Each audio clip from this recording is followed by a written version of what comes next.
Are king of comedy doctor Padma Bhushan Brahmanandam గారిని మాట్లాడవలసిందిగా request చేస్తున్నాం. నేను ఎవరికి డబ్బులు ఇవ్వలేదు, వాళ్ళంతటి వాళ్ళే ఏమాత్రం ప్యాకేజ్ ఇచ్చామని అడుగుతారేమో భయంగా ఉంది. అదే అందరికీ నా హృదయపూర్వకమైన నమస్కారాలు. ఈరోజు నేను ఈ సినిమా ఫంక్షన్కి రావడానికి ముఖ్య కారకుడు సప్తగిరి.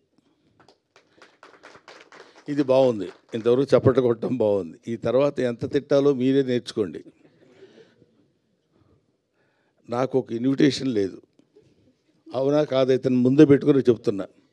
లేదు గురుగారు, మీరు 6 గంటల తర్వాత అదిగా ఒకసారి గురుగారు మీరు దండం పెడతా గురుగారు, ప్లీజ్ నేను పెట్టండి, మీరు ఆశీర్వదించండి.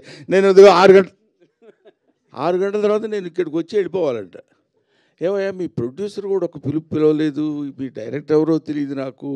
పోనీ సినిమాలో యాక్ట్ చేయకపోయాను, వాళ్ళు ఎవరన్నా వాళ్ళు కూడా నీ ఇష్టమైతే రా, అది నీ అదృష్టం, లేకపోతే నేనేం చేయగలను. నీ అదృష్టాన్ని పరీక్షించుకుని నువ్వు రాగలిగితే మేము ఆనందిస్తాం అన్నట్టు వాళ్ళిద్దరూ సైలెంట్గా ఊరుకున్నారు, ఈయన ఊరుకున్నారు. నేను ఇక్కడికి వచ్చిన రీజన్ ఏంటంటే, ఒక్క విషయం ఈ అందరి తరఫున చెప్పాల్సింది. చిరంజీవి గారు మొన్న నా బ్రహ్మానందం ఆడియో రిలీజ్ ఫంక్షన్కి ఆడియో రిలీజ్ ఫంక్షన్కి తన ఇన్విటేషన్ ఎందుకురా, నాకు నేనే వస్తాను అని చెప్పి వచ్చాడు ఆయన. మనం పెద్దవాళ్ళ దగ్గర నుంచి నేర్చుకోవాల్సినటువంటి విషయాలు చాలా ఉన్నాయంటానికి అందులో ఒక విషయం అది రీసెంట్గా నేర్చుకున్నాను. కాబట్టి తమ్ముడు సినిమా కంటే హాస్యనటుడి సినిమా సక్సెస్ కావాలనే కోరికతోటి నేను ఇక్కడికి వచ్చాను. ఇందులో పిలుపులు, బొట్టు పెట్టి పిలవటాలు అలాంటివన్నీ అది ఫార్మాలిటీస్, కానీ అవి స్నేహితుల మధ్య జరిగాయి, ఆత్మీయుల మధ్య జరగవు. ఆత్మతో కనెక్ట్ అయ్యి సోల్మేట్స్ ఉంటారు చూడండి, వాళ్ళతో ఉండదు. ముఖ్యంగా ఈ నెల రోజుల నుంచి, ఒక 15-20 రోజుల నుంచి ఇతను ఎంత శ్రమ పడుతున్నాడో, ఎంత కష్టపడుతున్నాడో. ఆల్మోస్ట్ ఒక మాటలో చెప్పాలంటే అతను కొంచెం బాధపడ్డా సరే ఏకాకిగా తిరిగాడు, ప్రతి వాడి దగ్గరికి వెళ్ళాడు, ప్రతి వాడిని పట్టుకున్నాడు. ఎంతమంది అన్నలు ఉన్నారా నీకని అడిగాను నేను. మా రాజన్న సినిమా చేస్తానన్నాడు సార్ అన్నాడు, మా మారుతి అన్న వస్తానన్నాడు సార్ అంటాడు, మా ఇది డార్లింగ్ సీన్ అన్న రాస్తానన్నాడు సార్ అంటాడు. ఇలాగా తన్ను తాను అందరితో కలిసిపోయి తన ప్రతిభని ప్రదర్శించి భగవంతుడు నిజంగా ఇందాక సరదాగా జోవియల్గా చెప్పారేమో నాకు తెలియదు, కానీ బయట పూజలు చేస్తాడని మన మారుతి గారు కనిపించని దేవుళ్ళందరికీ మొక్కున్నాడు. ఎందుకంటే ఈ సినిమా సక్సెస్ అయ్యి నన్ను ఆశీర్వదిస్తే, సినిమాని నమ్ముకొని వచ్చినందుకు నేను హాయిగా 4 మెతుకులు తిని బతుకుతానన్నా, అందుకని అడుగుతున్నానన్నా. ఇది అతను నాతో చెప్పిన మాట. ఈ మాట నేను మీతో పంచుకోవాలి. అందుకోసమని నేను ప్రత్యేకంగా ఈ సినిమాతో నాకు సంబంధం లేదు, ప్రొడ్యూసర్తో సంబంధం లేదు, డైరెక్టర్తో సంబంధం లేదు, డబ్బులు ఇవ్వలేదు. అయినా సరే నేను ఒక హాస్యనటుడు ఎప్పుడు ఒంటరి అవ్వకూడదు. ఎవరైనా ఒంటరిగా ఉండొచ్చు. ఎందుకంటే అండి, ఒక చిన్న మాట చెప్పాలి. తెల్లవారు లేస్తే మిగతా హీరోలందరూ, హీరోయిన్స్ అంతా ఎలా ఉంటారో నాకు తెలియదు, విలన్స్ ఎలా ఉంటారో తెలియదు, కానీ కమెడియన్స్ మాత్రం మిమ్మల్ని ఎలా నవ్వించాలి, మామూలుగా ఉన్న ఫేస్ కూడా వికృతంగా పెట్టడానికి ట్రై చేస్తాం. అది గారు అనాలి అంటే నవ్వుతారేమో ఆశ.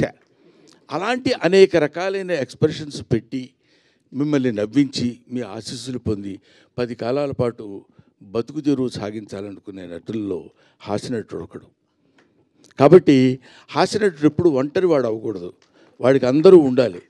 ఎందుకంటే అతని ప్రవృత్తి, అతని వృత్తి ఏంటంటే మనల్ని నవ్వించడం. అటువంటి పవిత్రమైన పనులు చేసేటువంటి వాళ్ళని హాస్యనటులు అంటారు. కాబట్టి మాతృదేవోభవ, పితృదేవోభవ, ఆచార్య దేవోభవ, హాస్యనట దేవోభవ. Thank you very much. నాకు ఈ అవకాశాన్ని కల్పించిన మిత్రులందరికీ నా హృదయపూర్వక నమస్కారాలు తెలియజేసుకుంటూ, ముఖ్యంగా ఇందాక ఆయన పొడుగ్గా ఉన్నారని పేరేంటి, ఎస్కే, పూర్తి పేరు చెప్పరా మీరు?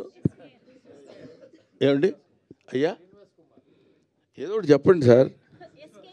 ఎస్కే శ్రీనివాస కుమార్ ఎందుకు చివరిలో నాకు ఇంగ్లీష్ వచ్చు. అది శ్రీనివాస్ కుమార్ నాయుడు గారు నా గురించి 2 ముక్కలు చెప్పారు. నిజంగా దానికి ప్రత్యేకంగా గుర్తుపెట్టుకుని ఆయనకి నేను థ్యాంక్స్ చెప్పాలనిపించింది.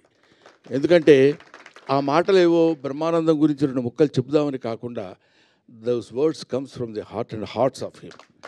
అది ఇలాంటి వాళ్ళ యొక్క ఆశీస్సులు ఉన్నంత కాలం బ్రహ్మానందానికి తిరిగే ఉంది, బ్రహ్మానందానికి బాధే ఉంది.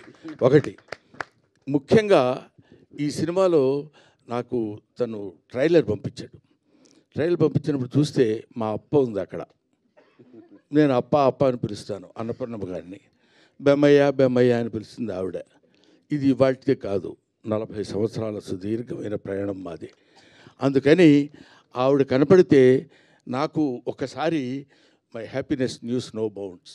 ఇప్పుడు 4 decades బ్యాచ్ తిరిగి అటు తిరిగి అప్పట్లో ఒక చోట సినిమాలు ఉన్న రోజులు కాకుండా రోజుల్లో ప్రతి చోటుకి వెళ్ళి కష్టాలు సుఖాలు పంచుకుని ఒక ముద్దలు పంచుకొని తిన్న బ్యాచ్ మా అప్పది.